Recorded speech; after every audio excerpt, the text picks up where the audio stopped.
Hello, everyone. We're today on Joker conference of Java user group, and we are together with Pan Linjie from China today. My name is Andrei Kuleshov. I think most of you who are watching this stream know me very well. You don't know Pan Linjie, but he works together with me at Huawei. Welcome, Linjie. Hello. Can you hear us well? Hello, hello, Yeah. Henry. Hello, Hello. everyone. Linjie is from Beijing. Uh, by the way, I should say 你好 and 我们很高兴看你. So, we are really welcome you to see you on this conference, and we're really pleasant that you came here and you will be talking today about technical stuff. By the way, Linjie lives in Beijing. What is the weather right now in Beijing? Is it cold? Not cold. It's very comfortable now. Oh, because in Russia the weather is not so good. Lindsay, what you will be talking about today briefly? I think the topic is about the Java code analysis. By the way, as I know, you are a great expert in code analysis. You are PhD in this area, so you know a lot, and probably you will give us a lot of insights. So maybe we can start, and you can share your presentation. Okay, so now let's start the presentation. Well, can you watch my screen? Yes, we can see your screen. Okay. So the topic is about Java code analysis with database and domain-specific language. So before the presentation, let me briefly introduce myself. As Andrei said, my name is Pan Linjie, and you can also call my Russian name Janice if you like. I work at Huawei Cloud, and I got my bachelor's and master's degree at Beihang University, and got my doctor's degree at Institute of Software, Chinese Academy of Sciences. My research interests include static analysis, software testing, and constraint solving. Okay, And by the so way, Lindsay was a month ago. He was in Russia. Not a month ago, but you lived for a month in Russia, yeah? Maybe yeah, three yeah, months ago. Did you love Russia? 3 months ago. Yeah, of course, I love Moscow. Great. I'm learning Russian now, by the way. Okay, so now let's start the presentation. At first, we'll start from the background of Java code analysis. So talking about static analysis, how do we perform analysis? We can start from a very simple example. Well, to perform static analysis, at first, we need to define a check rule. Here we define a rule which means all case statements should end with break or fall through comment. Well, we all know that in Java, if a case statement doesn't end with break, the following case statement will be executed. So we don't think it's a good habit to end a case without break or fall through comment. So in the left, we can see it's a right case. Every case statement end with fall through or break. And the right is the wrong case. There are some case statements which doesn't end with break or fall through comment. So that's the beginning of static analysis, define a rule. And then we need to implement a rule, which means we need to write a checker. So here, it's a real checker within our company. There are many codes.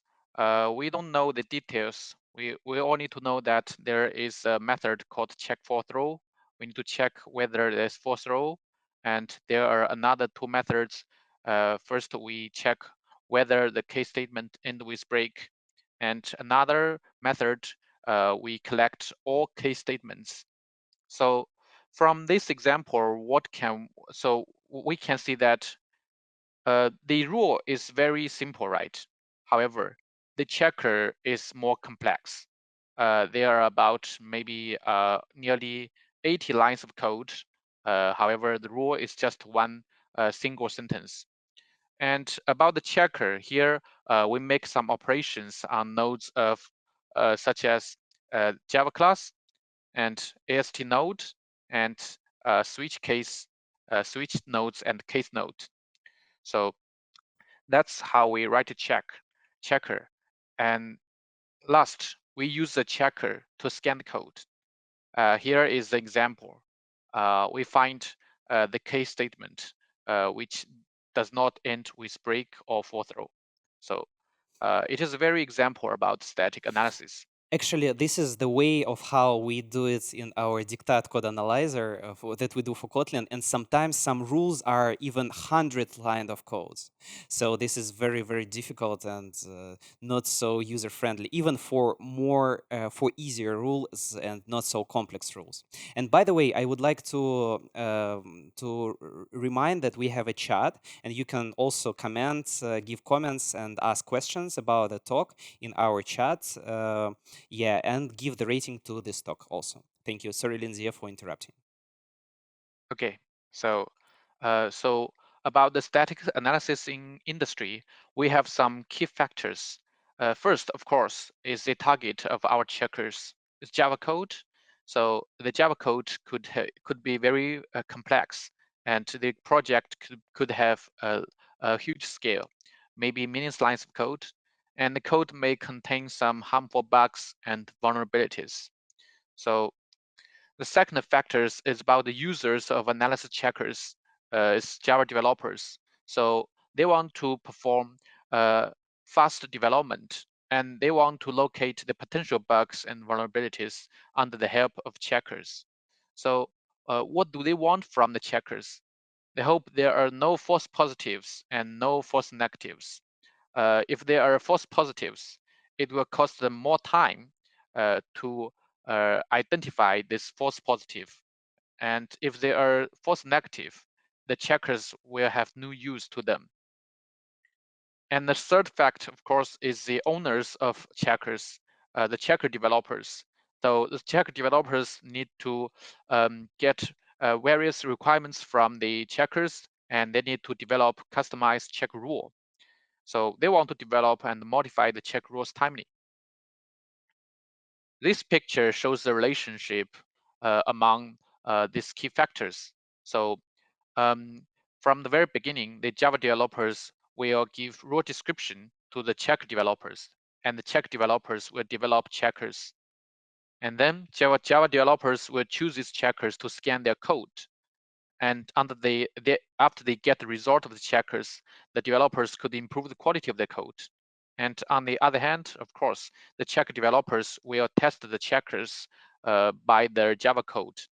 And the last step, the Java developers will give feedback about the checker result to help the checker developers to optimize their checkers. Because in fact, there will be some false positive and false negatives, right?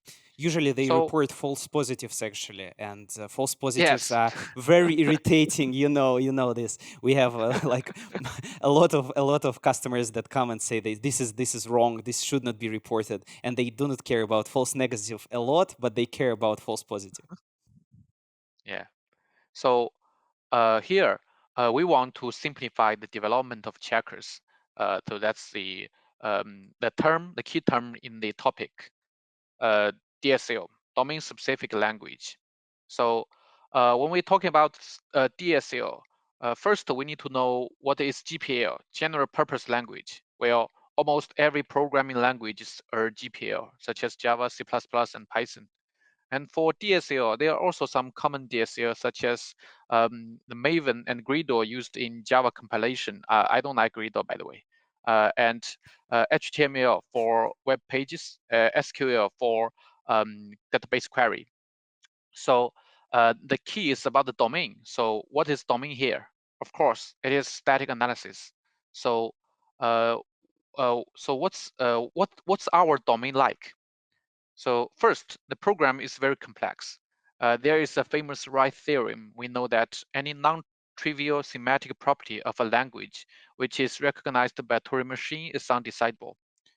And the requirements of analysis is various. So that's the first point. The program is very complex. However, on the other hand, the different things are very similar. Why? Because for example, for Java for Java code, we have fixed program elements. We have classes, we have methods, we have statements, expressions, and variables. So all we need to do is to obtain the program elements and perform some analysis logic. So the different part is about the logic, and the same part is about the program elements. So the goal of DSL-based analysis, of course, as I said, we want to simplify the development of analysis rule by reducing the duplicate analysis. So this is a rule. This is a checker I showed in the example. So under the help of DSL, we hope that the checker could be something like that. Very simple, right? Compared with the original one. Yeah, So definitely much easier to understand and much easier to write for analysts and non-related people to code analysis. So even yeah, regular developer can do this, I think. yeah. So that's the idea of DSL. So then the problem is, how do we represent the code? Well, we have many abstraction of the code. For example, this is a very easy code segment. So we can use many abstractions to represent the code. First one is, of course, the AST, abstract syntax tree. The root of the tree here is the function declaration.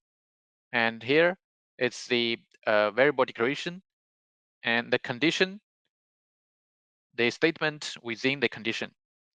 So the second one is about the control flow graph. Where in the control flow graph, we show all the possible execution paths of the program. Here we can see all the statement and the possible paths. So the third one is about the program dependency graph.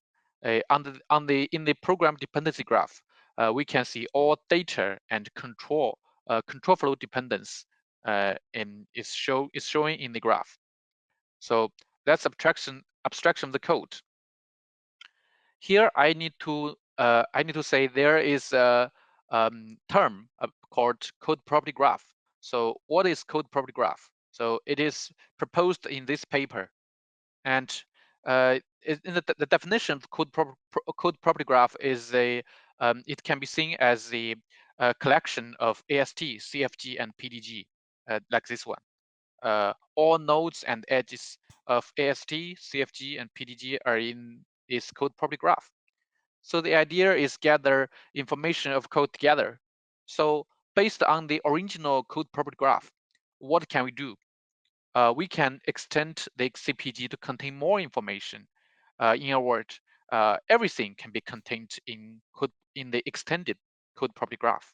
So So did I that's get it how. right that code property graph is just some unification of several graphs together in one data structure? Yes, yes, Okay, that's right. okay. Yeah.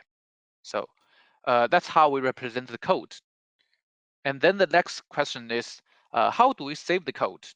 Well, when we're talking about saving code, of course, we can use database, right? There are two kinds of database, not only in the two kinds of database, but traditional relational database is very famous. If we use relational database, of course, we need to define table, and we need to define relations between this table for join operation, right? If we use graph database, it's a relatively new database, but maybe not new enough. Uh, use the graph When we use the graph database, it's since become easier because the program we have already represent the code with graph, so it's very straightforward to save the graph with graph database. So here, when we use relational database, there are table and relations. If we use graph database, there are nodes and edges. So of course, a relational database is good at filtering structured data. But if we want to do, if we want to find the relations between these different table, the join between too many tables could be time consuming. However, for the graph database, um, when we want to query the relations, it's just operations from one node to another, or one edge to related edges. So it's become much easier. So now this question: Yeah. So which one is better? I think What do it's you a good think? question for our audience. Yeah.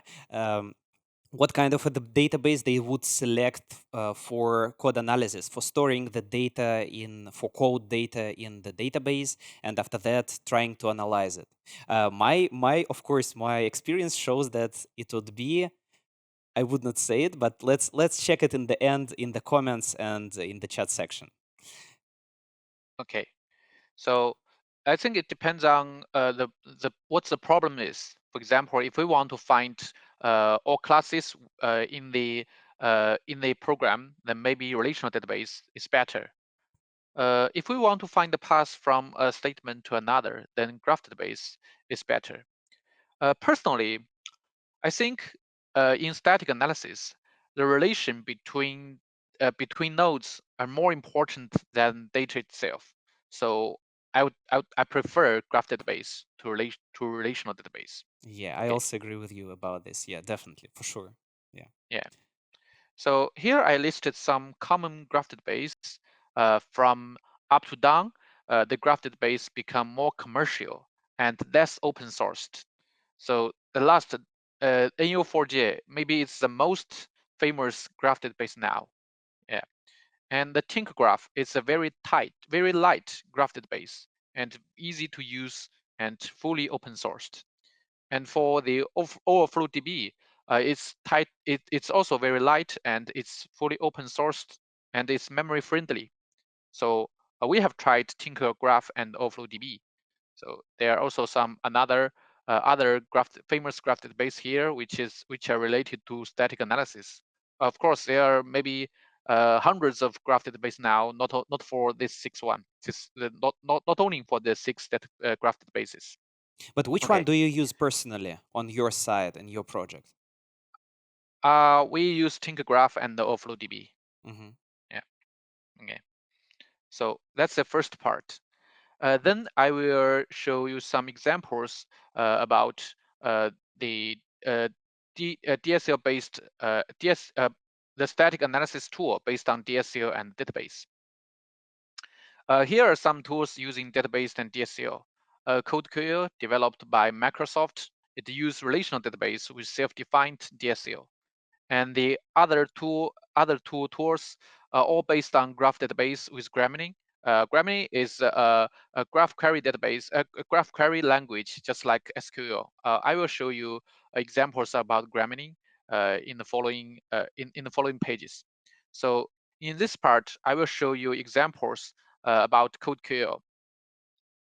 So this is a framework of CodeQL from up to on the bottom part, it's about the CodeQL core, and it provides CodeQL plugin and the CLI tool to help us develop DSL. And on the top, DSL is connected with GitHub, so you can just choose the rules developed by CodeQL and use these rules to scan your project. So here, I will show you some examples about the DSL and uh, about how to use DSL to perform static analysis. And there are also a page about CodeQL plugin. So let's start from an easy example also. So the rule is very simple. We want to find all empty blocks. So this is the DSL. So on the top is some metadata about the name of the checker, what kind of the checker, and here we import some CodeQL libraries. And here is some variable declaration. We declare a block statement because we want to find all empty blocks, right? And this is the entrance of query.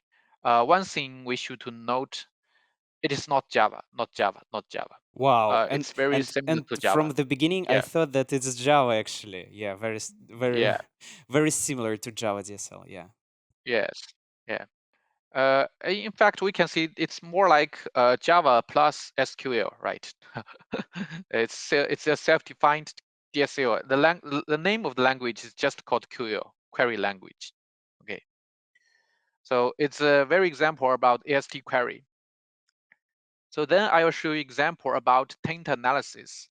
So what is taint analysis? Maybe it's not easy to explain, but we can see the example. Here, of course, we need to define the kind of the problem. It's past problem to show that it's a taint analysis. So of course, we need to import some code queue dependencies, and we need to extend this class. Well, in the DSL, they also have class like Java, and we need to override two methods to define the source and sink. And of course, the taint condition, which means we want to find a path from the source point to sink point. So here is the example. As we can see, there in the source method, we define the source as a string constant called tainted. So here, this is the source, and in the sink point, we define the first argument of a function call as a sink point. So in this example, we can see this is a sink point.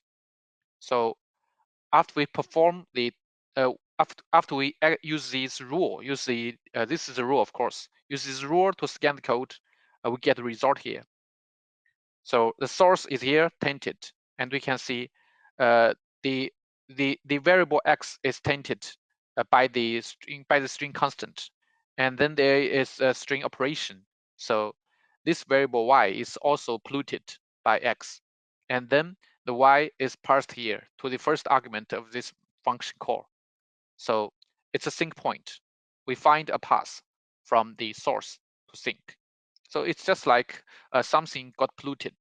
It's very it's very common, especially in Java. Maybe the input is dangerous. So it could from the web. The input could from the input of the web page, and it could pollute some important part, maybe password. So the taint analysis is very common for Java analysis. Then I will show you example about the enhanced taint analysis with sanitizer and additional flow. So here we also define the source. At first, the source is a string constant called source. So this is a source point. And the sink here is the same as the first argument of print. And here is a sanitizer. So what is sanitizer? Well, the sanitizer here, it means, here we define sanitizer as the first argument of the function called sanitize. So what does it mean? It means if we get a polluted, if we have a polluted variable which parsed to the first argument of sanitizer, then it is cleaned, which means it's not polluted anymore. Just like we clean the tainted uh, tainted source. And here we also defined additional flow. Here the additional means we define the additional flow as from the first argument to the second argument of the function call extra flow. So if we don't define the self-defined flow, if the first argument is tainted, then it has no influence to the second one. But in some cases, we want to define that if the first argument is tainted, then the second argument is also tainted. So that's why I said it's additional flow, because if we don't define the additional flow, there won't be such dead flow or taint flow from the first argument to second. Okay, so that's the result here. As we can see, this is the source, and the direct tainted is also tainted by this one. And here we define the extra flow from the source to tainted by extra flow. So now the three variables are all tainted. So this one is a sink point. And then we sanitize the source. So after the source is sanitized, the first argument here, it is not polluted anymore. So this variable is also not polluted. So in this line, uh, the direct tainted is polluted, and the not tainted by X flow, this variable is not tainted anymore. So there are only two warnings in this example. Okay. So then we can also show you example about the taint analysis with state. Here we also define source sync, sanitize, and self-defined flow. The only difference here is that now all source are defined with state. So here we defined two sources, which is called the first one is a string constant called source cleaned, and it has state cleaned. And second one is source not cleaned. Of course, it has state not cleaned. And the sync point is the first argument of the first argument of print, which has state cleaned, not cleaned, or taint from cleaned. And the sanitize, for the sanitize, we only clean the the taint source with state cleaned. So if we parsed we parsed a variable with a source with state not cleaned, it won't be cleaned. And then it's about self-defined flow. Here we if the first argument of the function has a state taint from cleaned, sorry, it means if the first argument has a state cleaned, then the second argument will also be polluted with a state taint from cleaned. Well, sorry. Well, it might be difficult. However, we can see here there are two from the very beginning. There are two tainted source, and then this one has no additional flow because this one has because source not cleaned has state not cleaned. We only has extra flow from cleaned to taint from cleaned. So here only this function call will have extra additional flow from source cleaned to tainted, and only this one is cleaned. So at last we have two sync point. So anyway, this example is show that we can perform taint analysis with state in CodeQL. Okay. So this is the example about the CodeQL plugin. Unfortunately, it's only available in VS Code. It doesn't have IntelliJ plugin.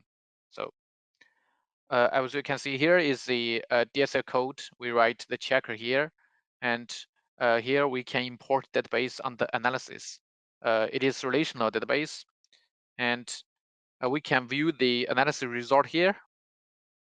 And here is the query history. By the way, under the help of the CodeQL plugin, we can also view AST of code under analysis. Okay. So that's the second part. I showed examples about how CodeQL performs static analysis. So the third part is about our work. So let's start from the workflow of our analysis engine here.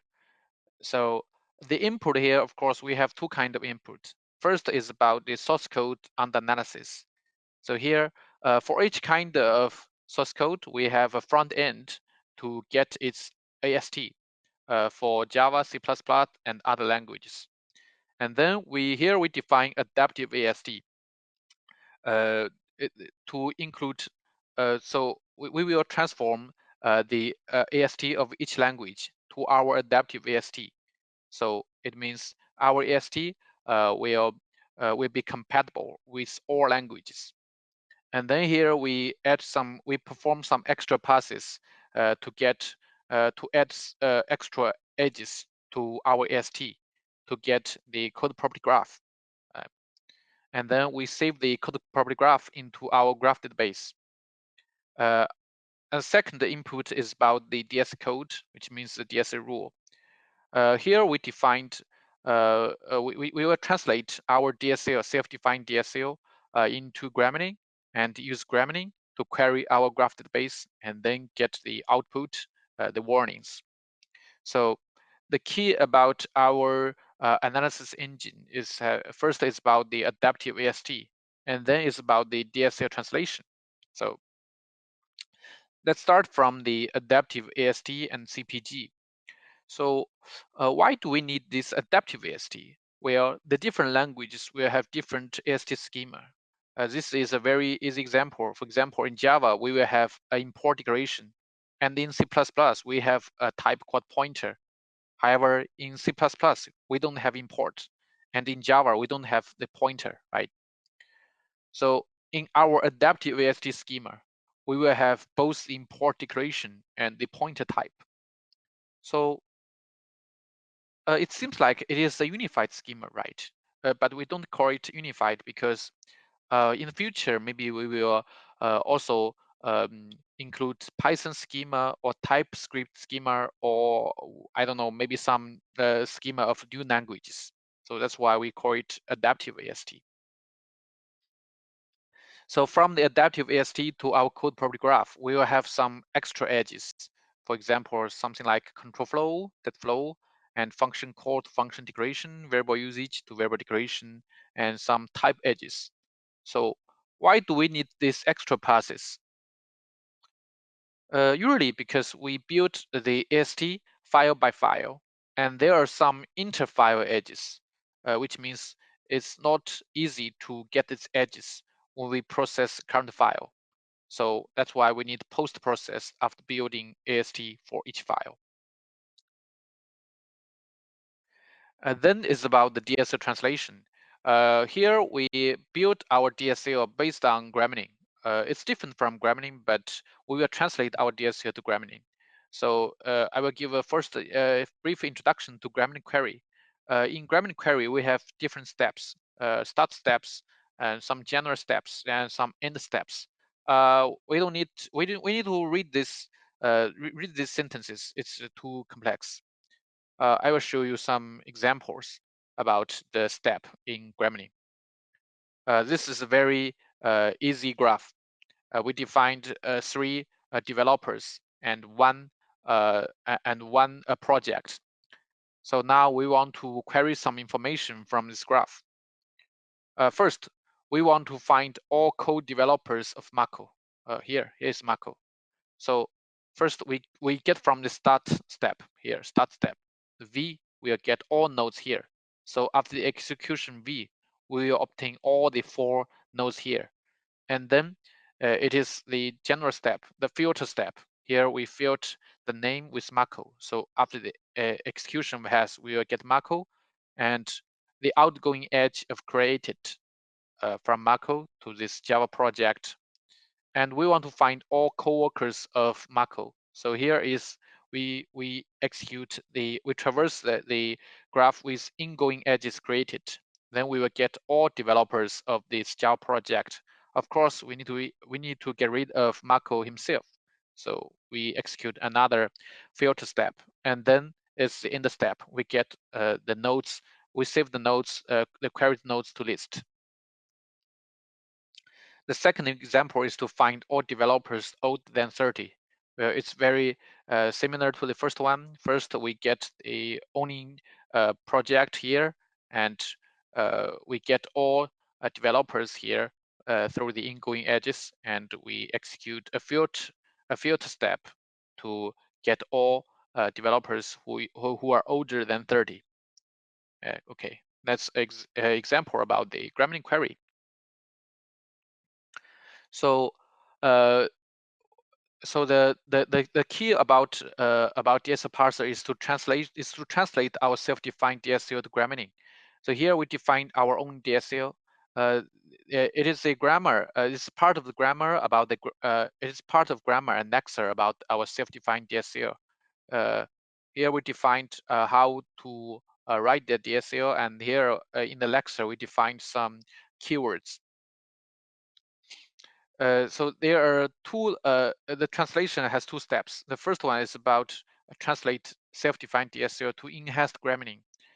Here we can see it is Gremlin have APIs for Java, so we can do some encapsulation. For example, here we define a function and function call and function declaration. So we will translate our own self-defined DSL to the enhanced Gremlin and translate enhanced Gremlin to the original Gremlin. Okay. So here I will show you an example about the multi-layered DSL. Imagine we have a very simple rule here, which means there should be no debug code. So what is debug code?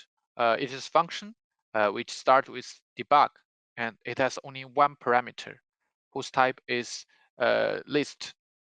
So if we use original grammarly to write the rule, it would be it would be not easy to read. Here we define 4 conditions.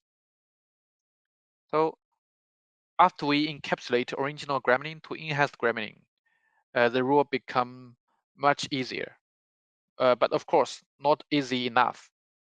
You still need to understand how the grammarly works. So with our self-defined DSL, now the rule is more easier. As you can see, it's it's much like natural languages.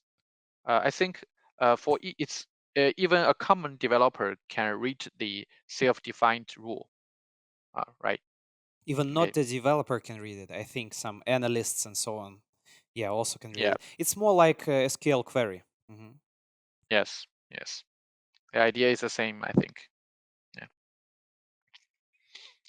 So under the help of so this picture is the traditional relations. We have seen this before. So what about the future of static analysis? Well, there will be a new role called engine developers. So we will develop their analysis engine, and the checker developers will use our engine to develop to develop the DSL-based rule, and they will give the requirements to engine developers to help engine developers to enhance the DSL or the CPG or the graph database. So now the checker developers will only pay attention to DSL itself. It doesn't need to know how the engine works. So now they can develop their rules much quickly. Okay. So at last, I'll give a brief summary about my presentation. First, in the background, I introduce the background. The target is to simplify static analysis. And then I introduced domain-specific language. And then we use code property graph to represent the code. And then we use graph database or relational database to save code property graph. In the second part, I introduced the CodeQL.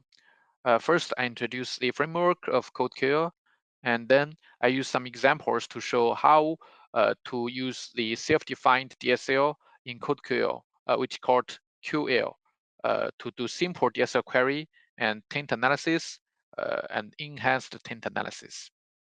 At last, I introduced our work. First is about the workflow of our engine, and then are 2 important factors in our engine, the adaptive AST and DSL translation. At last, I use the example to show the multi-layered DSL. Okay, so that's the end of my presentation. Спасибо. Thank you, Linjie. So much. We want to ask you several questions. Actually, we have 5 minutes for questions. If you would like to, guys, if in audience, if you'd like to write the question, you can write it down into the chat. Right now, we see one question. I think we have time for 1 or 2 questions. There is a question: is why do we need to select a database? Why not to have both 2 databases, graph database and normal regular database where you will store, for example, metadata and reduce the number of relations between nodes. So you will store both graph database and normal relational database. That's a very good question. In fact, we have already applied the patent to save the code property graph, both in relational database and the graph database. Uh, uh, but it's just a patent. Maybe it's not easy to implement the plan, but I should say it's a very good idea. Yeah. Mhm. I think it's yeah, a little bit obvious idea to store some metadata in some storage. Also, I wanted to say that you was talking a lot about CodeQL. What do you think about CodeQL generally? It's right now it's very hot topic, so Microsoft drives it a lot. So what do you think? You tried it, and do you like it or not?